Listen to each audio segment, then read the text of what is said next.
This is proof of work for GE Healthcare. This is our project presentation that's due February 28th. So essentially GE Healthcare. So my presentation basically starts with a business analysis, a business intelligence. So GE Healthcare has three focuses: precision healthcare, synthesizing big data, and democratizing healthcare. Precision healthcare, that has to do with taking advantage of technology, AI, ML, and bringing that in to make healthcare better. Synthesizing big data is essentially making sure that the data is accessible. So essentially this is making sure it's on the cloud, making sure there's privacy, making sure it's organized. And then the last focus is democratizing healthcare. That's essentially making healthcare easily accessible. So basically with COVID, healthcare is strained. They want to make it easier on the healthcare workers and then also easier on the users to be able to actually get healthcare. So GE's business intelligence system. So basically it's in the cloud. It's hosted on AWS. They're using their own platform. It's called Edison Digital Health Platform. And then they've got their own links, their own applications. And they actually have 122 applications. So GE Health Cloud. So what does that mean? So basically, because it's on the cloud, it's on demand, it's ubiquitous, it's reliable, it's scalable, it's measurable, and it's pay-per-use.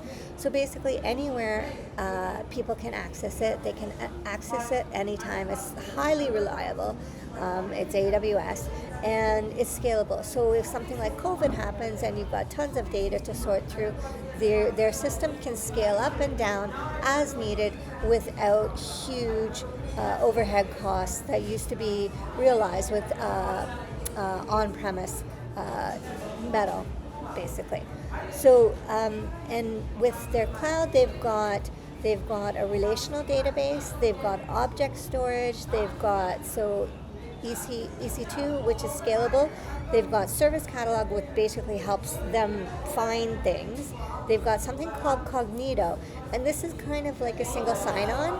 So it's an identity platform for the users, for the apps, so that they can sign in once and access all the apps.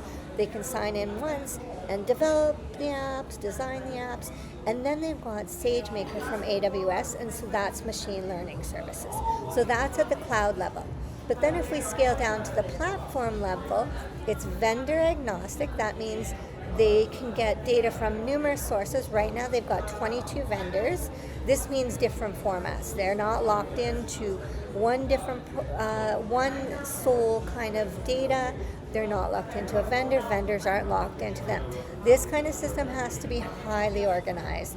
So you need data scientists, you need developers, you need designers, and then you need clinical experts, because designers could do whatever they want to make it pretty. Developers could do whatever they want, but it has to make sense at a medical level. So they have to have clinical experts reviewing it. And then on top of that, they've got, like we mentioned before, the Amazon Cognito, which simplifies login. So it's a very sophisticated setup. So GE's healthcare, the maturity level of their business intelligence is quite high. They've got business intelligence capabilities essentially at a cloud level. So they've gone to the service provider and said, what can you do to make this secure, make it available, make it accessible? So they've thought about it at the cloud level. Then the platform level, they made sure they've got a portal that can bring all the data in, sort it, and then they can build the apps and put it on that platform. So at that platform level, they've got something called OpenAI Orchestrator. So this is something that seamlessly integrates clinical apps into workflows. It's flexible, it's unified, it's a unified solution that allows quick deployment of AI-based clinical algorithms and optimizes processes.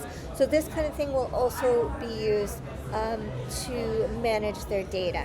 And the other thing that they have at an app level is standardized tools. So you need to standardize how the developers are working, how they're designing, how they're pulling in the data, and the naming conventions of the data kind of thing. So this would be a standardization that has to happen. So essentially, they seem to have a phenomenal resources in building out a Power BI platform. It's cloud level, it's platform level, and at application level, I would have to say it's at a level 4 and on the way to level 5.